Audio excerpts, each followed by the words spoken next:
یرمیہ 49 باب اور اس کی 35 آیت۔ یہاں پر ہمیں بتایا جاتا ہے کہ یہ کمان جو ہے یہ کیا ہے۔ 49 اس کی 35 آیت کہ رب الفا یوں فرماتا ہے کہ دیکھ میں علیم کے کمان ان کی بڑی توانائی کو توڑ ڈالوں گا، یعنی خدا کے دشمنوں کی یہ کمان۔ جب ہم کمان کو دیکھتے ہیں تو اس سے خدا کے دشمن مراد ہیں۔ 51 باب اور اس کی 3 آیت میں بھی کچھ یوں ہی لکھا ہے، یرمیہ 51 باب اور اس کی 3 آیت، اور اس کے کمانداروں اور زرد پوشوں پر تیر اندازی کرو، تم اس کے جوانوں پر رحم نہ کرو، اس کے تمام لشکرگاہوں کو ہلاک کرو۔ یعنی آپ اس کے علاوہ بھی حزقیل 39 باب اور اس کی 3 آیت میں بھی یہی پڑھتے ہیں کہ خدا نے کس طرح اس کمان کو خدا کے دشمنوں کے لیے استعمال کیا گیا ہے۔ 39 باب، حزقیل 39 باب اور اس کی 3 آیت لکھا ہے، اور تیری کمان تیرے بائیں ہاتھ سے چھڑا دوں گا، اور تیرے تیر تیرے دائنے ہاتھ سے گرا دوں گا۔ یہ مصریوں کو خدا پیغام دے رہا ہے، یعنی مجھے یہ پتہ چلتا ہے کہ یہ کمان حقیقت میں خدا کے دشمنوں کے لیے استعمال کی گئی ہے، اور یہاں پر یہ سوار جو ہے یہ کمان لیے ہوئے ہیں، کمان، اور پھر تاج کا ذکر بھی کیا گیا ہے۔ تاج یہ فتح کا تاج ہے، اور میں اس کی زیادہ ڈیٹیل نہیں بتاؤں گا کیونکہ ہمارے پاس وقت کم ہے۔ اگر آپ پڑھنا چاہتے ہیں تو یہ جو سوار کون ہے تو آپ کو زبور 43 اس کی 3 سے 5 آیات اور 45 باب اور اس کی 3 سے 5 آیات کا پتہ چلے گا۔ آپ اس کو پڑھیں گے، اور یسوع مسیح کے متعلق یہ پیشن گوئی ہے جو یہاں پر پوری ہوتی ہے کہ کس طرح یہ سوار جو ہے وہ فتح کرتا ہے۔ تو انجیل کے پیغام سے دنیا کو فتح کیا جا رہا ہے، اور یہاں پر یہ ان لوگوں کو ظاہر کرتی ہے جو حقیقت میں خدا کے لوگ ہیں۔ سفید گھوڑا پکیزگی، خدا کی پکیزگی ان کے ساتھ ہے، خدا کا کلام ان کے ساتھ ہے، اور وہ ان خدا کے دشمنوں کے خلاف خدا کی نمائندگی کر رہے ہیں، خدا کے پیغام کو سنا رہے ہیں، اور پھر وہ فتح مند ہوتے ہیں۔ آپ کو پتہ ہے یہ تاج جس کا ذکر ہم بار بار مکاشفہ کی کتاب میں پڑھتے ہیں، یہ فتح مندی کا تاج ہے، یہ بادشاہ کا تاج نہیں ہے۔ تو یہ پہلی 2 آیات تھی۔ اب 3 آیت کی طرف آتے ہیں، اور یہاں پر لکھا ہے، اور جب اس نے دوسری مہر کھولی تو میں نے دوسرے جاندار کو یہ کہتے سنا کہ آ۔ اب دوسرا جاندار کیا ہے؟ آپ کو دوبارہ مکاشفہ 4 باب کی یہ 7ویں آیت کو دیکھنا پڑے گا۔ دوسرا جان لگا بچھڑے کی مانند ہے، اور دوسرے جان کو یہ کہتے سنا، پھر ایک اور گھوڑا نکلا جس کا رنگ لال تھا، اس کے سوار کو یہ اختیار دیا گیا کہ زمین پر سے صلح اٹھا لے تاکہ لوگ ایک دوسرے کو قتل کریں، اور اسے ایک بڑی تلوار دی گئی۔ اب ریڈ ہارس، لال گھوڑا، اس سے کیا مراد ہے؟ لال، جب آپ لال کو دیکھتے ہیں، رنگ لال جو ہے یہ خون کو ظاہر کرتا ہے، یہ خون کا رنگ لال ہوتا ہے، اور ہم دیکھتے ہیں کہ خدا کے خلاف جو لوگ گناہ کرتے ہیں ان کو گناہوں کو بھی خون سے تشبیہ دی گئی ہے۔ جب ہم یسایہ کی کتاب پڑھتے ہیں تو ہمیں پتہ چلتا ہے کہ اس نے بڑا واضح طور پر بتا دیا کہ اس سے مراد کیا ہے۔ یسایہ 1 باب اور اس کی 18ویں آیت، یسایہ 1 باب اور اس کی 18ویں آیت میں لکھا ہے، جب خداوند فرماتا ہے کہ آؤ ہم باہم حجت کریں، اگرچہ تمہارے گناہ کرمزی ہوں اور وہ برف کی مانند سفید ہو جائیں، اور ہر چند وہ رغوانی ہوں تو بھی اون کی مانند اجلے ہوں گے۔ یعنی یہاں پر ریڈ کلر کو، لال رنگ کو ارغوانی یا کرمسی رنگ سے تشبیہ دی گئی ہے، اور وہ ان کو گناہ انسان کے جو گناہ ہے اس سے بھی تشبیہ دی گئی ہے. اور اگر آپ 15 آیت سے شروع کریں تو آپ کو بالکل پتہ چل جاتا ہے کہ یہ کیا خداوند کہہ رہا ہے. تو پھر لال رنگ جو یقیناً اس خون کو ظاہر کرتا ہے جو اس عرصے میں بہایا گیا. جب ہم دیکھتے ہیں کہ اس کا عرصہ کیا تھا تو یہ عرصہ 100 عیسوی سے لے کے 313 اے ڈی تک اتنا خون بہایا گیا کلیسیاؤں کا, خدا کے لوگوں کا, کہ اس کی حد کوئی حد نہیں تھی. سمرنا کی کلیسیا یہ اس وقت کا عرصہ ہے جب خدا کے لوگوں کو آزار ثانی میں مبتلا کیا گیا اور یہ رومی حکومت کے ذریعے تمام کچھ سر انجام دیا گیا. یہاں پر وہ لوگوں کو کس طرح سزا دیتے تھے. مثال کے طور پہ رومیوں کی سزا دینے کا طریقہ انہوں نے اسوریوں سے سیکھا تھا. اسوری جو ہے وہ دنیا کی سب سے ہیبتناک قوم تھی. ایک مسیح کو 2 گھوڑوں کے درمیان باندھ دیا جاتا تھا اور گھوڑوں کو مخالف سمت میں چلایا جاتا تھا. آپ کو پتہ چل رہا ہے کہ یہ اظہار ثانی کتنی بڑی اظہار ثانی تھی جو خدا کے لوگوں کو دی گئی. پھر بہت سے مسیحیوں کو قتل کیا گیا اس عرصے کے دوران. مثال کے طور پہ اسٹیڈیمز میں مسیح لوگوں کو لے جایا جاتا اور درندے ان پر چھوڑ دیے جاتے اور لوگ تماشا دیکھتے. یہ مسیحیوں کا حال تھا. ایک بہت بڑے خدا کے منادی کرنے والے نے جس نے خدا کی گواہی دی وہ لکھتا ہے the blood of the saints is the seal of gospel. جو برگزیدوں کا خون ہے وہ انجیل کی خوشخبری کی مہر ہے.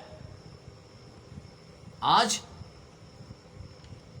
جب ہم دیکھتے ہیں کہ کلیسیا ترقی نہیں کر رہی, آج ہم سب لوگ اس بات پریشان ہیں. میں اکثر اپنی کلیسیا کے لیے دعا کرتا ہوں کہ خداوند تو روح القدس دے. روح القدس کس طرح دے؟ جس طرح پینتیکوست کے وقت دی. لیکن ہم پینتیکوست کے وقت کیا تھا؟ لوگ یکجا تھے, یک دل ہو کر دعا کر رہے تھے. اور میں آپ کو یہ بتا دوں کہ خدا آخری وقت میں وہ پہلی بارش تھی, فصل کی پہلی بارش, لیکن ہم دیکھتے ہیں کہ آخری بارش کے وقت بھی وہی کچھ ہوگا. آخری بارش کے وقت بھی وہی کچھ ہوگا جو پہلی بارش کے وقت تھا. جس طرح خدا نے پہلی بارش کے وقت روح القدس دیا, ان کی حرکات کیا تھی, وہ کیا کر رہے تھے, مجھے اور آپ کو پتہ ہے. اختلافات بلا دیے, یکجا ہو گئے اور پھر خدا کا روح القدس نازل ہوا. میرے عزیزوں, آج خدا روح القدس دینا چاہتا ہے اسی قوت کے ساتھ جو پہلی بارش کے وقت دیا. روح القدس کی بارش ہوئی. ہم دیکھتے ہیں کہ شاگردوں نے پوری دنیا میں خدا کے کلام کو پھیلا دیا. اگرچہ ان کی مخالفت کی گئی, انہیں آزار ثانی دی گئی, انہیں مارا گیا, انہیں درندوں کے سامنے پھینکا گیا, اس کے باوجود خدا کا کلام اس وقت کی پوری دنیا میں پھیل چکا تھا. اور آج کیوں نہیں پھیل رہا؟ اس کی وجہ یہ ہے کہ آزار ثانی شاید ہم برداشت نہیں کر سکتے. کمپرومائزنگ, سمجھوتا کر لیتے ہیں. جب ہم سمجھوتا کر لیتے ہیں تو پھر اس کا کوئی حل نہیں نکلتا. تو خدا کا کلام جو ہے وہ پیچھے چھوڑ دیا جاتا ہے. لکھا کہ صلح کو اٹھا لے. خداوند یسوع مسیح یہاں صلح کروانے آئے تھے. امن, سلامتی خداوند چاہتا تھا. لیکن ہم دیکھتے ہیں کہ لکھا کہ قتل کرے. میں آیت کو دیکھنا چاہتا ہوں. لکھا ہے پھر ایک اور گھوڑا نکلا, لال رنگ تھا, اور اس کو یہ اختیار دیا کہ زمین پر سے صلح اٹھا لے تاکہ لوگ ایک دوسرے کو قتل کریں. اسے ایک تلوار دی گئی. آپ کو پتہ ہے واقعات بہت سے ہیں پرانے عہد نامے میں جس میں لوگوں نے ایک دوسرے کو قتل کر دیا. ایک تو واقعہ آپ کو یہ خروج 32 باب میں نظر آتا ہے جہاں خدا کے لوگوں نے, اسرائیلیوں نے دوسرے لوگوں کو قتل کیا اس لیے کہ انہوں نے بت پرستی کی طرف رجوع کر لیا تھا. خدا نے یہ حکم دیا کہ تم لوگ اپنے بھائیوں کو قتل کر دو اس لیے مجھے اور آپ کو کبھی بھی اس بات سے کبھی آر نہیں آنی چاہیے کہ یہ لوگ جو ہیں ایک دوسرے کو قتل کریں گے. اور آج آپ دیکھیں جب آپ نے مسیح کو قبول کر لیا ہے تو بہت سے لوگ آپ کے مخالف ہوں گے, یقیناً مخالف ہوں گے, اور جب وہ مخالف ہوں گے تو آپ پر بہت سے جرائم ثابت کرنے کی کوشش کریں گے. بہت سے لوگ آج والد ایک چرچ جا رہا ہے, بیوی کسی اور چرچ جاتی ہے, بیٹا کسی اور, بیٹی کسی اور چرچ میں. اختلافات کی حد ہو چکی ہے, اور ان اختلافات کو یہ اس دور میں کہا کیا ہے. عزیزوں, اس کا وقت تھا, پہلے گھوڑے کا وقت جو تھا وہ 31 اے ڈی سے لے کے 100 اے ڈی تک تھا. یہ دوسرے گھوڑا جو لال ہے جس نے قتل و غارت کی انتہا کر دی, اس کا دور حکومت 100 سے لے کے 313 اے ڈی تک تھا. کیونکہ ہم دیکھتے ہیں کہ یہ تمام کچھ اسی وقت ہوا. لوگوں نے خدا کے کلام کو پھیلایا لیکن اس کے باوجود ان کو قتل کیا گیا. تو یہ ہزار ثانی کا وقت تھا. لیکن اس کے بعد کیا ہے, اس کے بعد بڑا اہم ایک اور گھوڑا ہے اور اس کا رنگ کالا ہے. کلام مقدس 5ویں اور 6ٹھی آیت میں پڑھنے لگا ہوں. اور جب میں نے تیسری مہر کھولی تو میں نے تیسرے جاندار کو یہ کہتے سنا کہ آ. تیسرا جاندار کیا ہے؟ مکاشفہ 4 باب اور اس کی 7 آیت. تیسرا جاندار کا چہرہ انسان کا سا ہے. تو یہ اس کو اس سے تشبیہ دی گئی ہے کہ اور میں نے نگاہ کی تو کیا دیکھتا ہوں کہ ایک کالا گھوڑا ہے اور اس کے سوار کے ہاتھ میں ایک ترازو ہے. اور میں نے گویا ان چاروں جانداروں کے بیچ میں سے یہ آواز آتی سنی کہ گھیوں, دینار کے سیر بھر اور جو دینار کے 3 سیر, اور تیل اور مے کا نقصان نہ کر. بڑا اہم اور بڑی سمجھداری سے مجھے اور آپ کو اس کو سمجھنے کی ضرورت ہے. بلیک, کالا گھوڑا وائٹ کے اپوزٹ ہوتا ہے, سفید کے اپوزٹ ہوتا ہے. اس کا مطلب ہے اگر وہ پاکیزگی ہے تو یہ کیا ہے؟ یہ اندھیرا ہے, وہ روشنی ہے. یہ اندھیرا ہے. ایک ایسا دور جو تاریک دور تھا جس میں ہم دیکھتے ہیں کہ بہت سا خون بہایا گیا اور اس کے بعد چرچ نے کمپرومائز کر لیا. چرچ نے کمپرومائز کیا. کانسٹنٹائن جو تھا اس نے کیا کیا؟ اس نے تمام بت پرستی چرچ کے اندر لے آیا جو آج تک کلیسیوں کے اندر رائج ہے. کانسٹنٹائن جب بادشاہ بنا تو اس نے سکھایا کہ بھئی کس طرح خدا کے احکامات کے برعکس لوگ چلتے ہیں, خدا کے احکام کے برعکس لوگ چلتے ہیں, کس طرح یہ خدا کے احکامات کو نہیں مانتے. اور اس نے ایک سکہ ایجاد کیا. ایک طرف کراس کا نشان تھا, دوسری طرف بت پرستی کا نشان تھا جو اس کے ملک میں استعمال ہوتا تھا, اس کی ریا استعمال کرتی تھی. خدا کے لوگ اور دوسرے لوگوں نے مل کر ایک اتحاد بنا لیا. کس لیے؟ کانسٹنٹائن کو اس کا یہ فائدہ ہوا کہ اس کی حکومت چلنے لگی. اس کی حکومت میں کوئی دراڑ نہیں تھی, لوگ اس کی مخالفت نہیں کرتے تھے. لیکن اس نے کہا کہ مجھے رویا آئی ہے کہ میں مسیحیت کو قبول کروں, لیکن اس نے کبھی بھی اپنی زندگی میں مسیحیت کو قبول نہیں کیا بلکہ تمام بت پرست رسمیں جو ہیں وہ کلیسیا کے اندر لے آیا. اس نے کہا میں مسیح ہو گیا, لیکن بس بستر مرگ پر جا کر وہ اس نے مسیح کو قبول کیا. ہم دیکھتے ہیں کہ یہ